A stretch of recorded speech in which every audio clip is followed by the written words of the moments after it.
Hey, everybody, welcome to the Rangers Today Baseball Podcast. This is episode number 119. And today, Jacob Latz, the left-handed pitcher for the Texas Rangers, is going to join us. But first, we're going to go big leagues. And big leagues today, we're going to talk about a couple of things. By the way, good idea when you told me about Oklahoma and how beautiful that campus was. Yeah. That is an amazing – you've never been to Oklahoma. That's an incredible campus. We went up there. But I tell you what, we saw some tornado stuff. It took us forever to get up there. All right. Because when you go up, you put it in your phone or whatever, and it tells you the quickest way. And I kept going, this isn't even going on. 35 is how you get up there normally. Right. It's right off the highway. Right. The campus is right off the highway. So it didn't take me that way. It took me all these back roads through. And I said, there must have been a wreck or something or some traffic or something like that. Well, we figured out what it was because when we left to come home the next day, man, that tornado that ripped through, ripped a whole warehouse apart. There were still cars in the middle lanes. Oh. And there was work. There were these huge cranes working on all of it. And, it was just, man, it was a wreck. I mean, you don't know the power of a tornado. Yeah. Till you see it like that. And it was unbelievable. But I think he's narrowed it down, and I think this is the place he wants to go. Well, that's good. As a UT fan, that's, that's just fantastic to have an OU kid. But you know what? It's a good school. It's a pretty campus. It's a gorgeous campus. You're going to get a good college experience, good athletics. Yep. If that's where he ends up going, great. Yeah, I didn't go to UT, so I can wear my crimson and whatever it's called. Or when your money goes there, you are allowed to be a fan. That's right. That's exactly what it is. Okay, big league team. Yes, they are 17-15. They are half a game out of first place. Okay, to behind the Seattle Mariners. 6-4 in their last 10, and they have won one. They won the day game yesterday. Yep. Heading in tonight to the series with Kansas City, who, by the way, is really good. I mean, Kansas City has been good. Yeah. They were going to be, they did a lot in the offseason. They feel like kind of their young players are ready to help. And that's good. And it's, it's kind of not at the level the Rangers spent, but, you kind of get some veterans in there. It's been on the pitching side. Chris Young is going to go up on the trip. He's got three World Series rings to hand out to Will Smith, Chris Stratton, and Cole Reagan. So a lot of familiar faces, but pretty good little ball club. And it's the first game of a 9-game road trip, which goes to Oakland from here, and then Kansas, Colorado, my hometown. I'm not able to go, unfortunately, but the Rangers have had a tough schedule. I think that's something worth noting as they're floundering around 500 and keeping their head above water and all that. They played some really good teams. The Nationals have some good arms. That game, that frustrating game Wednesday when the Rangers had the 2 bases loaded opportunities and didn't get anything. That Nationals bullpen came in with some big arms. Yep, and, they did. It was pretty good. And keep winning series is all you can do. Stay in stay in this thing. It was a winning homestand. They went 5-4.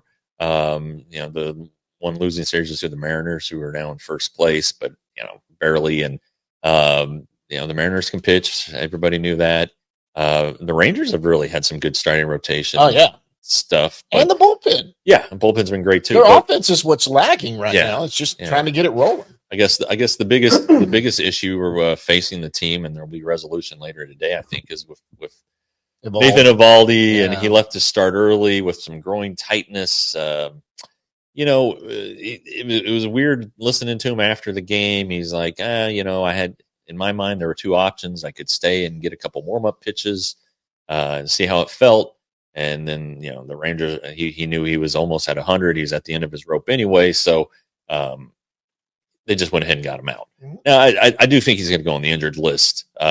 Just reading between the lines what they're saying. We're going to be smart with this, going to take care of the guy. It's early in the season. Why not get an extra arm just to... So if they do it right, he'll miss 2 starts, assuming it's minor and he doesn't need a month or anything like that. If he just needs the 2 weeks, he'd miss 2 starts, which you can fill in with a combination of Owen White and Jack Leiter. So I just think that's probably the route they're going to go. No word yet, but we'll see. Yeah, no word. It'll come this afternoon. And honestly, he doesn't start till again till Tuesday, so they could technically give him a couple days to see how he feels. But I just think it's going to be a situation where he ends up on the injured list. And yeah, they could IL him right away, bring up a reliever for a few days, send that reliever down. I'd assume it'd be Grant Henderson, and go ahead and get who's got frequent flyer miles. Get Owen White up, I would guess, for the Tuesday start. Then Wednesday they have that crazy doubleheader. So Jack Leiter is going to probably pitch one of those games, I would guess. And then going forward there, the next time Evaldi's spot would come up would be the 13th, I believe. So they could go with White there, or they could go with Leiter. It would be 4 days rest, which is normal rest for a major league starter. But in the minor leagues, they only pitch once a week. So, would White be better, more used to the schedule than than Leiter would be? So I don't know. There's all kinds of stuff that could happen, scenarios, but that's kind of the big thing that's facing them. Cody Bradford, has had a rib injury instead of a back injury. I talked to him yesterday. He said he's doing everything. So basically, it's pain tolerance, and but they are going to give it a couple more weeks. But he doesn't even seem injured, but he is.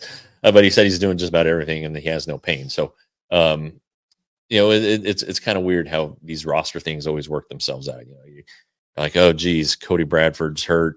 Well, Max Scherzer might be coming back. No, Max has got a little thumb thing and forearm tightness, but that's getting better. So anyway, these things always work themselves out. It's just I don't know. I don't know if it's Murphy's Law or whatever the hell it is. It's just something that happens. And let's be honest with Evaldi. He may wake up today and either feel a little worse, because you always, that second day is when you really can kind of tell if something's there. He may feel totally fine and go, you know what, I may have over exaggerated a fart or something. It came out and I thought I felt it in my groin or whatever. But if he feels anything at all, you'd got to think, if he comes in and goes, I'm just kind of tight. Yeah, he's going to go IL. I imagine. Yeah, well, he's getting an MRI. They have MRI machines in Kansas City too, and they'll get a quick look at it and be able to diagnose something.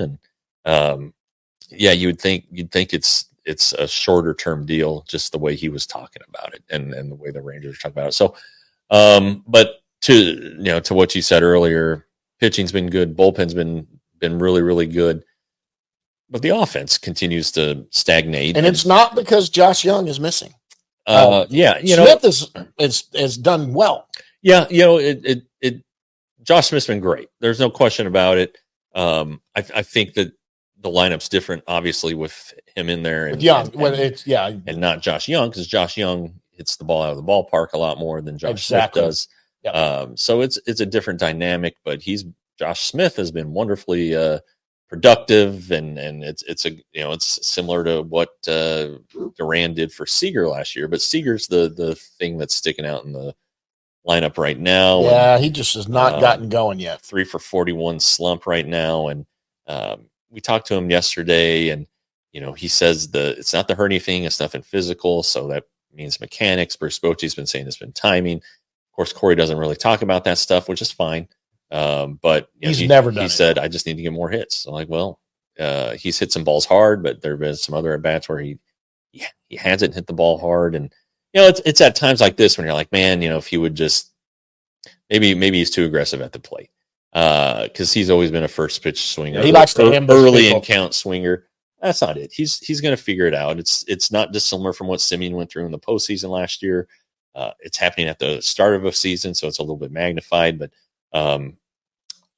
Corey Seager, you're going to bet on Corey Seager figuring this thing out. Yeah, and with Corey Seager goes the offense. If he is hot and going, I think that kind of trickles down to everyone, because that's a person in the lineup that you're avoiding, trying to get out. And when you're, look, I'm not worried about it. There's no way in the world do I think Corey Seager's will be hitting in the low 200s by the time the end of this season happens. I think it's a matter of getting going. Yeah. It'll even out. And but Nate Lowe's been good since he's come back. Yes, he has. There's still the Evan Carter issue with lefties, though he batted against a lefty yesterday. Got a hit a couple balls hard. Got to get a hit. So the lineup does have the team does have issues, but all teams have issues. Mhm. And the important thing to remember is the Rangers are above 500. They are 2 games above 500. well, right, but while everyone's like, "Oh, they're terrible," blah blah blah, they're surviving right now, and they're doing a pretty good job of surviving. They're keeping their head above water. They have not dipped below 500. Yeah, they're not in first place anymore, but it's early, and the margin's only half a game. So I understand the panic, especially after winning the World Series and returning basically everybody, and this team's supposed to be great, and there's still all those opportunities out there. We're 32 games into the season, 130 to go. So guys are going to get healthy, guys are going to start finding their rhythm, and you're seeing that in the rotation. And you win with pitching, you win with defense, and right now the pitching and the bullpen are really, really good. And the defense has been good too. Yeah, there's not a lot of errors. So yeah. Okay, so if this whole team's healthy, everybody comes back, and everyone gets going, Josh Young comes back, what's Josh Smith doing? Well, it's going to be similar to Duran last year. They're going to have to find a place for him, and I mean, it worked out a little while for Duran, but then you find your lineup, and the deal with the young players is that when they play regularly, they get their opportunity, they hit, and then they don't get to play as much. So then they just start to kind of lose momentum. They don't know how to keep it like a veteran hitter would, like Travis Jankowski. Jankowski had 2 at bats yesterday, and he crushed the ball both times. Yep, went 1 for 2, but the one was a big one. It got in 2 runs and make it 6-0. But so you say, well, where could he play?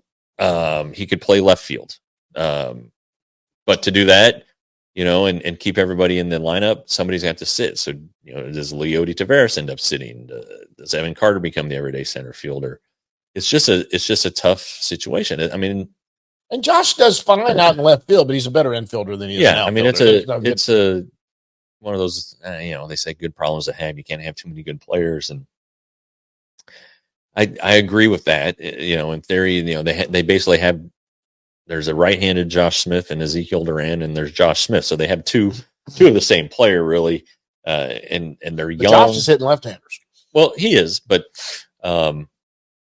it's just at some point, I don't think he's going to replace Josh Young. No, I don't know who he would replace unless it's. Let me say this: unless it's Taveras getting pushed out by moving right, and that seems like the most obvious choice. Then Taveras get pushed to the 4th outfielder or sit, or whatever it is. But let me ask you this: I mean, this guy could be an everyday starter on another team. He could be, yeah. He's a great defender. I don't care what anyone says. I've always said yes, Josh Young is an amazing defender. He's a Gold Glove defender over there. I've always liked Smith. I think Smith's a little better because he's quicker. He whips his arm, and he has a better arm. But it doesn't mean I don't think Josh Young is not a good defender. Josh Young is an excellent defender. But people see that Josh Young is just an overall better player. This is an all-star caliber player in Josh Young. So I mean, they're different players. Absolutely, they were absolutely different. But I could see him playing second base for another team that needs a second baseman. He can play. I mean, his natural position is shortstop, and that's probably his best position. And so does he maybe become valuable enough that the Rangers could go get a bat or somebody? Yeah. It's going to be an interesting trade period because everybody gets mad and goes, no, you keep him. You sit Leody, you do all that, and I'm like. Yeah, but what if you could go get, whoever that hits 30 home runs and DH is perfect for them, and you still sit Leody and you move what's his name out to, or a left fielder that comes in. Yeah, I don't know. That player's not identified yet, so I don't know. But I'm just saying. And you don't know what's going to happen between now and the trade deadline. Somebody could get hurt and be out for the rest of the year. Right. He could go colder. All kinds of things. Yeah.